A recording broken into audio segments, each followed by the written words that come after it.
Hi everyone, Kompressor Haus is back again. We're doing another video on how to fit the sleeper kit. So this is version 2. The first version, we had a few cuts in the video, but we've made a few changes and found new methods of being able to fit the kits, which makes life a lot easier. So we would like to just sort of share that with you, and we'll go through that and we'll go into fitting the kit in a bit more detail and kind of what you get with the kit as well. So in terms of the sleeper kit, and in fact any kit that we sell from Kompressor Haus, are a few things to know about your build or about your engine and about the kit that we sell. So there's a few things that you need to know. So one is, what do you get with the sleeper kit? So in terms of the sleeper kit, we supply everything that you pretty much see here. So the air filter, a fuel enricher, the carburetor, all the pipe work, accelerator cables, manifolds, supercharger, you have your outlet pipe, a bracket, MST kit is included, and of course you have the belt as well. What also comes as part of the kit is a Malpassi fuel filter king, really important part of this kit to get it to operate correctly. And also you'll get your fuel pressure gauge as well, again really important part of the kit. Those two components, they come with the kit. There are two things that don't come with the kit, and the only reason that they don't come with the kit is because they're optional, is because a lot of people have already got them, and that is one, we supply an MP breather kit. So that's your crankcase breather, again really important part of the kit, and also an electronic fuel pump, which actually you have to use because your mounting bolts for where your fuel pump is currently mounted will be now used by the mounting bracket. The fuel pump that we use is a low pressure self-regulating pump. As soon as you put power to it, you'll start to hear it click, and actually as it gets to pressure it will start to slow down and it will turn itself off. But that has all been kind of pulled together to work in harmony, if you like, together with this kit so it runs properly. And if you just follow us as we go through the build and watch some of our other videos that are related to how to fit the sleeper kit, then hopefully that will give you a successful build. So there's a couple of other things as well that I'd like to mention. So one, we've already mentioned the breather kit. That is really important. That's a crankcase breather. You're pushing so much more pressure into your crankcase that you must allow the engine to breathe. So you can see on this here, we've got 4 outlets to this breather, crankcase breather. So you've got 2 of these that are on the outer side, and they go to the back of the rocker cover. So one there and then one on the other side. You've got another one which you need to fit from here, and it goes down to your filler. And there's also a 4th one which comes out of here. Now you may have to drill the hole for this one, and I think it's a 13 or a 14 millimeter hole, but you do get the adapter in the breather kit. Pipe work comes underneath the bracket, and again look, it fits here just below or next to the distributor. Really important part. So you must fit it because of all the additional pressure. If you don't fit it, you might come across problems. So for instance, if there's any weak seals in your engine, or there's some other issues related to pressure, you'll start to see oil leaking underneath the car, or potentially from other areas, and you don't want that. So please take note. You must fit that. The other thing I want to mention is pressure.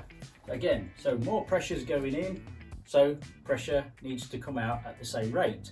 So the standard exhaust system that you have on your bug, if you're running a standard stock exhaust system, you need to remove that and you need to replace it with something like a performance exhaust, something like a vintage speed exhaust system or something similar to that. It doesn't need to be the vintage speed type, but yeah, again, it's important that you're using and understanding why we need to change some components as part of the kit fitting. Another thing to mention is you're going to get so much more significant power from your engine. So let's take this as an example. This is a 1641cc engine and it will produce approximately 50 horsepower. Now with the sleeper kit fitted and fitted correctly, you're going to be producing around about 90 horsepower. So it's almost double the amount of power. Now, depending on your clutch plate and your clutch pressure plate condition, you may find that when you fit the kit that you might start to hear or feel that your clutch is slipping. So particularly on buses, if you're fitting one of these kits to a bus and you find that it's fully loaded, you've got your kids in the car, the dog and everyone else who wants to come along with you and all your camping gear, obviously there's extra weight. So one thing we do recommend is one of the Kennedy Stage 1 clutch kits. Again, really good, they make a big difference, but just consider that once you fit it, or even before you start to fit it, that you might come across this. Now if you've got your engine out of your bus or your Beetle and you're ready to put it back in, I would say don't waste your time risking that problem with the clutch, because it means that you've got to take your engine back out again. Fit one before you actually fit the kit.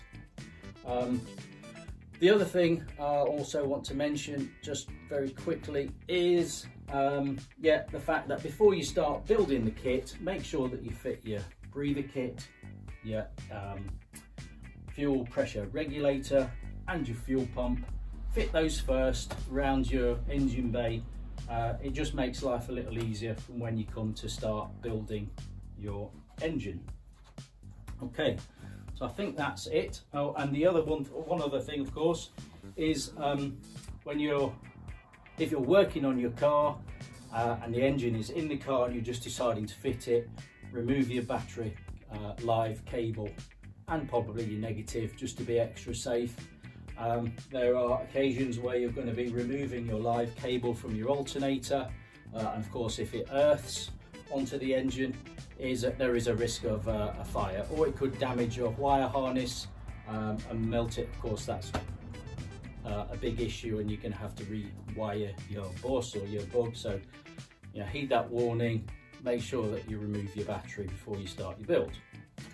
Okay, so what we've got here is our stock engine. This one is a 1641cc engine, and all we've got on here, look, as you can see, we've already fitted the MST kit. Okay, MST kit's very straightforward to fit, but we'll do another video on how to do it anyway, just in case there is any questions. And with the kit, of course, you get the idler. The idler is very easy to fit. It's just, if you bring the camera down here, you've just got two bolts, look, at the front of your alternator stand. If you fit those, there's a little bit of play in the bracket that fits it, but when you fit it, make sure that you pull the whole assembly towards you while you're tightening down the nuts, and that just ensures that the edges of the idler pulley, which are obviously come in contact with your belt, are enough forward in this direction so that you don't get any fretting or edge wearing on your belt. So pull that forward as you start to fit it. So this is pretty much how we want the engine to look like when we're starting the build. You've just got the alternator, you've got your inlet manifold on one side. Now, as we talked just while I'm on about manifolds, so the kits are designed for twin port engines, but they will also work on single port engines, but not the 1200 engine. So if you've got a 1384 or a 1500cc or even a 1300 single port, you're okay. The only difference, of course, is that you have on the twin port standard manifold, your twin port manifolds, if you have a single port engine, we don't supply the end caps for the manifolds. Okay, so you can buy a single port to twin port adapter kit from places like VW Heritage. So have a look on their website. You can buy them from there. We can also send you a link to it as well, to those components if you need them. But just so that you're aware, that's how these were designed. They were mainly designed to go on twin port engines. Twin port engines, 1300cc up to 1915cc. If you're going sort of beyond that sort of size engine, you might not see too many gains. You will still see gains, but not too many. So we recommend maximum around about a 1915cc. So that's done, that's out.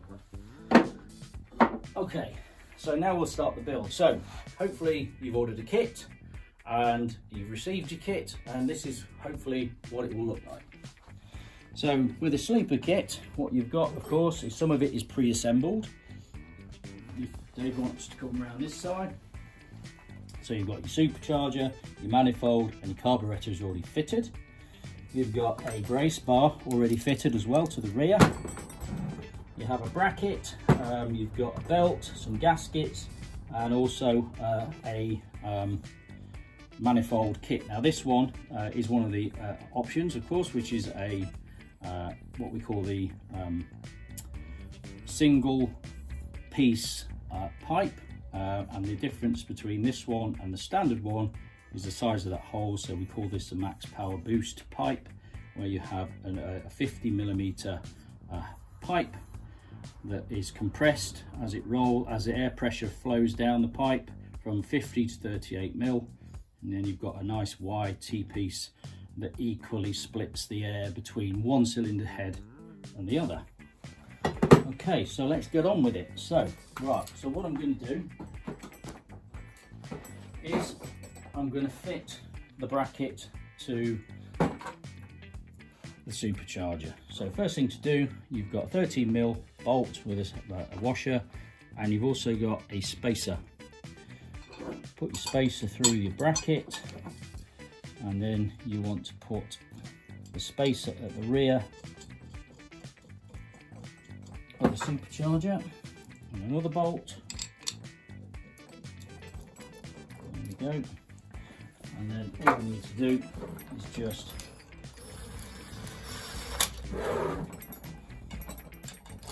tighten them up, but don't tighten them up fully. You want to be leaving these loose. Right, okay, this is where it starts to become nice and easy. Okay, so I'm just going to put those there. So there's the HT leads. I'm just going to wrap them out of the way. On your engine, you want to remove the stud here from your fan, because you're going to use that now with your brace bar. So as you're holding your supercharger, ensure that that brace bar is in the up position, not in the down position, otherwise it will get trapped here.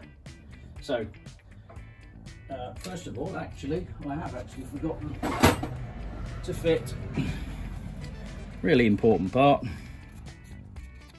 there we go, a gasket. So you get a gasket to fit, which is where your fuel pump used to live. Okay, so then just lower down your supercharger bracket. There we go, leave everything loose. First job, before you do anything now, because this is where some people do find a struggle, because the belt is pretty tight,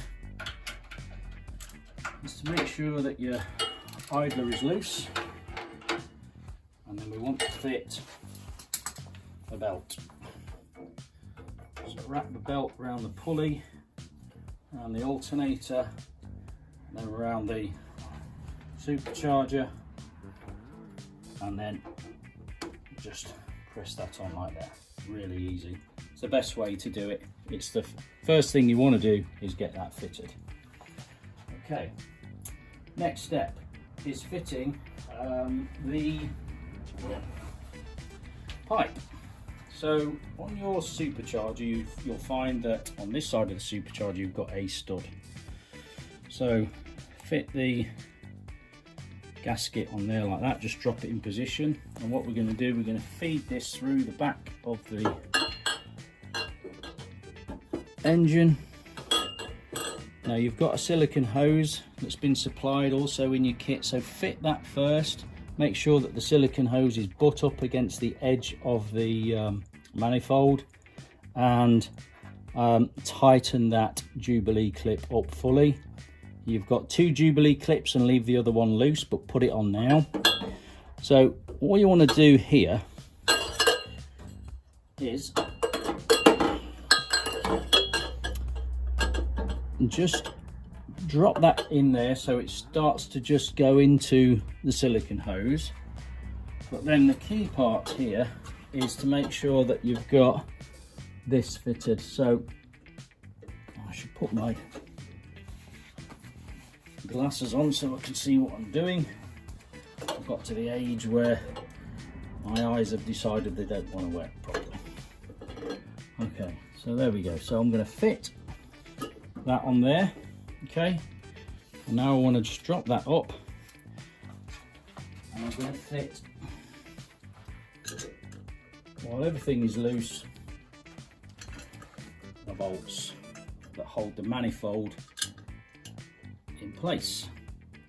Now you only want to put those in just a couple of threads, and as you've got it in, then you can sort of pull it backwards, and underneath here, which is a little bit of an awkward part, but have a little bit of patience and you'll be able to do that. You can see that stud there. So there's a reason why that stud is there, is because you can't fit a bolt. Okay, so this is a route round it. So just take a little bit of time. This will show you how tricky it can be.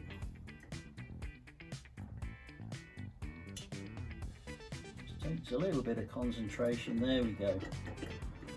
So just wind that in. Right, again, key thing to this is making sure that everything is loose. Next step, a little bit of WD-40, just squirt a bit around the edge of the manifold here. There we go. And what we're going to do next is use the other silicone hose, which of course is provided as part of your kit, and just fit it on and just push it right up there, because it can be difficult to get the manifold on at the same time. So now we want to fit the manifold on your left hand side on your cylinder head with ports 3 and 4.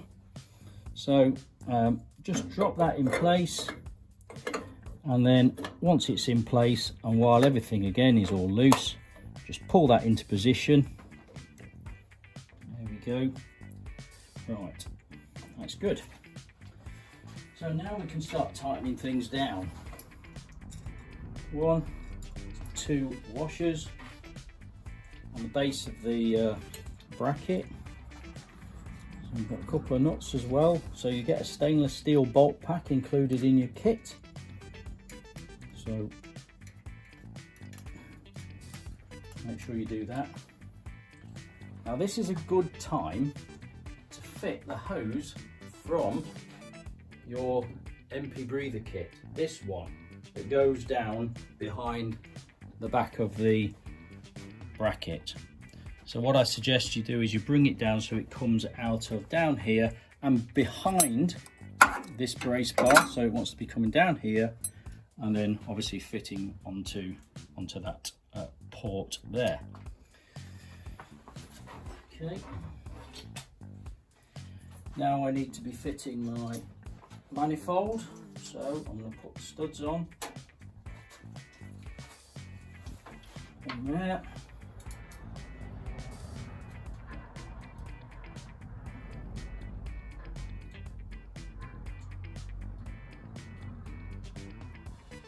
There's another one here. Wrong. There we go. Right. Now the sequence to tighten it down is really important, because if you tighten it down in the wrong sequence, you can find that the pipes are fitting all over the place and you wonder why it doesn't fit. So first things first, take your 13mm spanner and tighten up the bracket.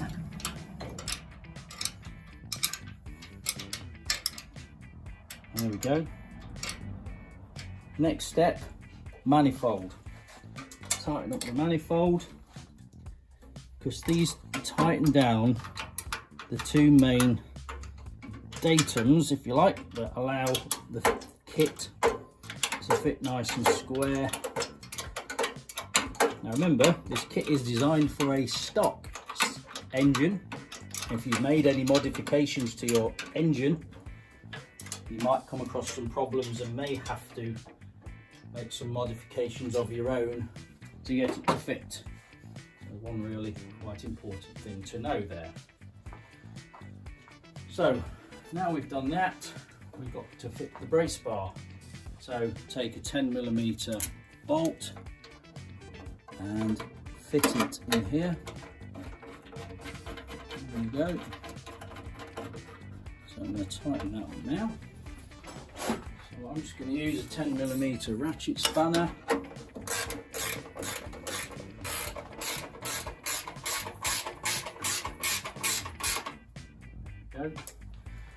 And now, because there is an adjustment at the back of this brace bar, now let me just grab one and I'll explain what I'm doing here.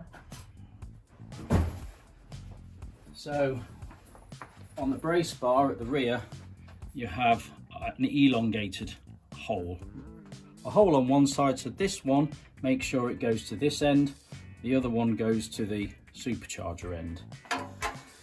That allows you to just have a little bit more flexibility when you fit in the kit. So just when you're doing this part, just grab the carburettor and push it upwards, okay, and then tighten up that bolt. Okay,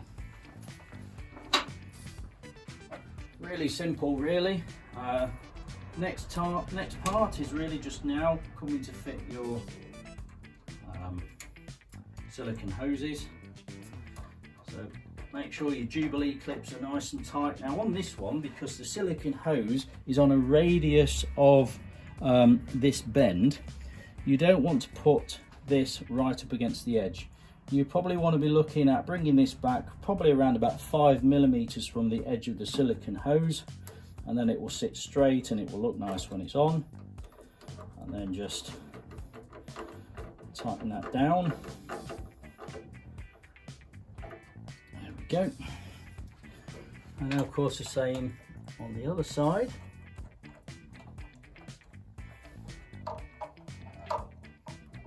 Now on this side you can take it right up against the edge of the silicone hose. Tighten that up. Okay. Right, again in your kit you have some extra parts that were on the table earlier. You have an overflow pipe, really important that you fit this. So this fits at the rear of the carburettor. So remember, this is a Harley Davidson carburettor that you've got with this sleeper kit, so it's off a motorcycle. So and they have an overflow system.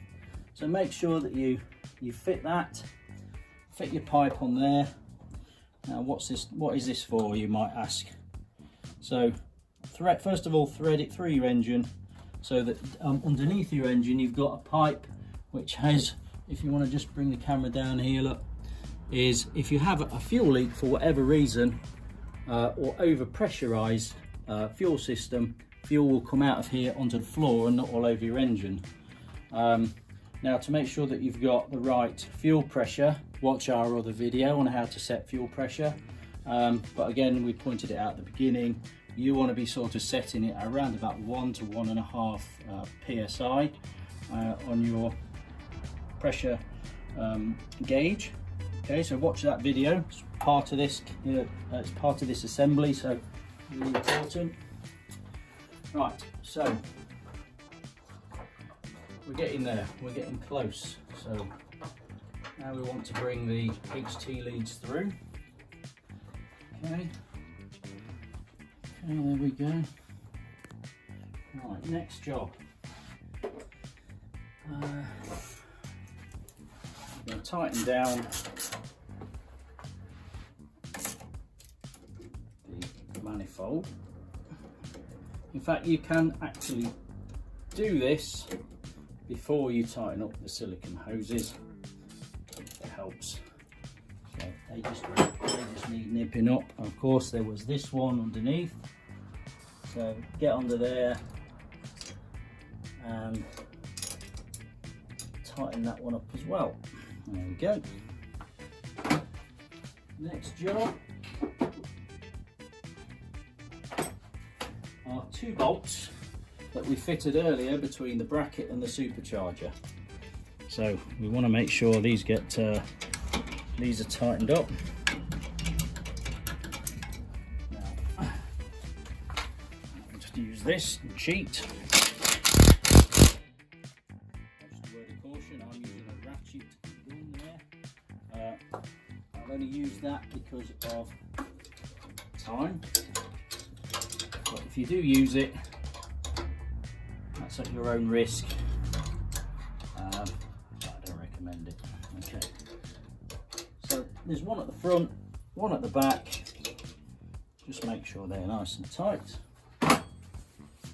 Now we're going to make sure that we fit the belt and tension the belt up. So what I use is just handle of a small hammer and just put it at the back there, look, behind the idler, and then lift the idler up.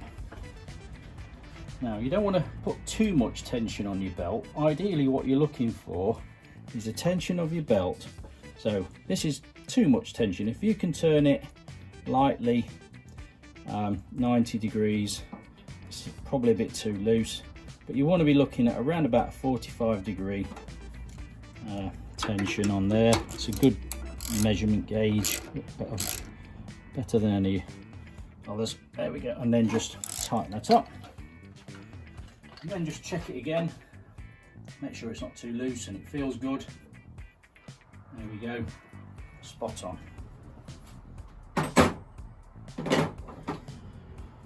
Okay, right, exciting times. Let's get this on. So now we've on this engine, we're using a Bluetooth 123 ignition kit. Now if you have a standard distributor, we do recommend the 009 distributors, but again all you need to do, of course, is ensure that you are locking the advance, or ensuring that you set it so that it's not going to over advance. Again, we've got other videos on our YouTube channel, please take a look at that. Right, so we just need to make sure this is fitted properly.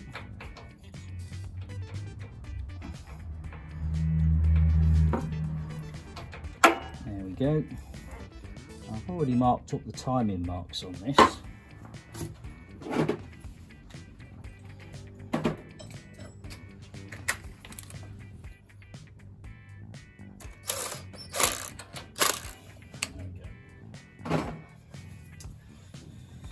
Right, okay, let's get this on.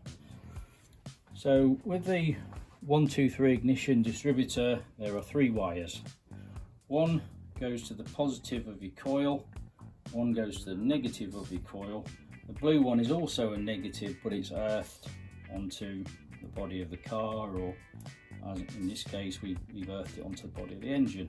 There we go, get that fitted. Now time to fit the distributor cap. What have I done with it? Put it somewhere safe. There we go. Right, okay, so now we're going to fit this. Make sure it's fitted properly and it's clipped into position. Now, in fact, let me just whip that back off again. I just want to share this bit of information. Right, so if you have an advance, if you have the 009 distributor and you had the VAC Advanced distributor, the positions of the HT leads will be different because the way that those two different types of distributor are manufactured. The 123 Bluetooth ignition distributor has the same configuration as the VAC Advanced style, which means that your number one position will be slightly different. So if you're fitting one of these, you might get confused, so it's worth just sort of taking note of. So we want to fit number one. I'll mark these up. Number two. Drop those on. Clip it together. We've got number four lead to fit. Number three lead to fit. Okay, so in the instruction manual you'll also find some guidance on how to fit your accelerator cable. So accelerator cable from your car, as it comes through the fan housing, what we recommend is your metal cable that comes through the fan housing, measure 100 millimeters, make sure that your pedal is in the upright position, and cut your accelerator cable that's already in the car. What you'll then do is join it with a cable that we provide for you in your kit, which will connect to obviously the throttle and through to here. Now this is a outer sleeve for your cable, so all you need to do is to just fit that into the adjuster. So you've got some cable adjusters to take up any slack, route it through there and then down through here. So put your cable in and you'll have a little adapter which you can fit between the two cables. Okay, last thing to do, let's fit the coil lead. Right, so we're pretty much there. We've got everything done. Now, if you've got it built up in your car, you want to put your battery cable back on. Before we start, I'm just going to fit this air filter. Again, the air filter is provided in your kit. You'll also get some new fuel pipe, etc. in your kit, so fit that. It's always worth checking the condition of any sort of pipes that you've got on your car. Obviously, remember they're old vehicles, you could have corroded fuel lines, etc. So maybe it's a good time now to consider taking a look at all of that, and if you need to replace any of it, now's a good time to do it. Okay, so there we go. We've got a fully assembled supercharger kit. As you can see, that hasn't taken too long. What we're going to do now is we're going to go through a start procedure. Now, this has a 1, 2, 3 ignition system on it. So I'm just going to drop this on here. I use this so that I can make sure that we set it to the right sort of rev range, etc.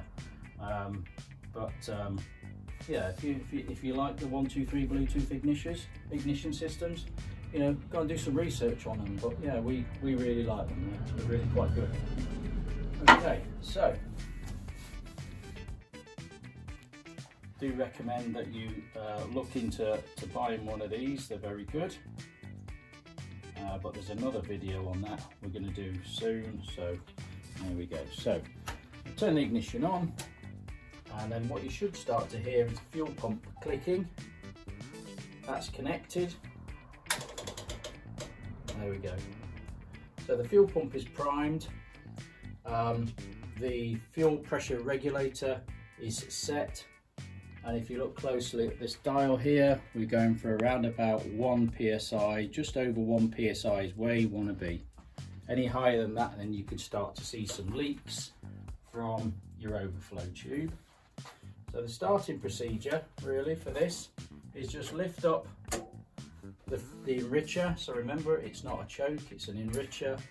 give your throttle 2 or 3 pumps, and then we should be good to go. So let's try it.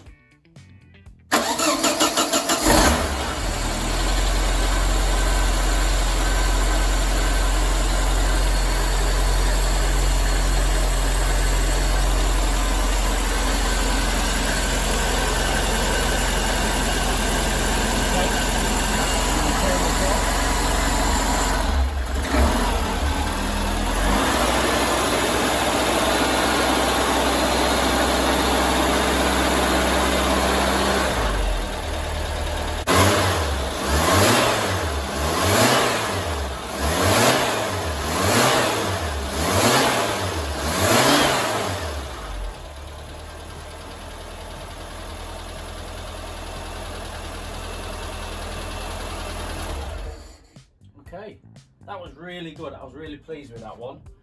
Didn't really need to do many adjustments at all, but if you look in your manual that you get with your kit, it tells you how to set all of the idle mixture screws, etc., and your idle, etc. So there's not a lot to do to ensure that you get this right. Sometimes we get it spot on, other times you just have to adjust the throttle a little bit so it idles well enough. But yeah, that's pretty good. So there you go. So the one thing that's really important now is obviously you've done it, you've built it, run it a couple of times just like that, and just check everything, over check all your nuts and bolts and your gaps and your hose clips and everything else. Just make sure everything is all good. And then the important thing really is, again, I can't keep saying this enough, get it on a rolling road, get it to a tuner, and get them to just ensure that it's not running too lean. Remember, you want to be able to retard your timing, so you're looking at around about a maximum of 24 degrees you want to be going for there. Any more than that, you start going beyond your sort of 26, 27, 28 up into your 30 degrees. That's the point where you could potentially end up with engine detonation. So with a supercharger or a turbo, you don't want your ignition advancing. And the only other thing I would to say is the types of fuel to use. So E10 fuel, the new fuel that came out over a year ago, it is an ethanol. Obviously, ethanol within the fuel is really corrosive, so you have to be. It's more corrosive than normal fuel, and secondly, it's a hygroscopic fuel, which means it actually absorbs water. And therefore, if it absorbs water, there's more moisture in the fuel, etc. And if you leave your cars, your classic cars, as we all do over the winter period, they can start to create a little bit of corrosion inside your carburetors and so on. So don't use that. Only use E5, the performance fuel. It's a little bit more expensive, but it's worth it. But other than that, hope you've enjoyed the video. Remember to follow us. If you follow us, you'll see any new videos that pop up that are related to doing these types of videos and helping you setting them up. And if you've got any questions at all, you're best not to try and contact us through YouTube, but get on our webpage, www.compressorhaus.co.uk, and there's a message function in there and you can message us. Okay, have a great day.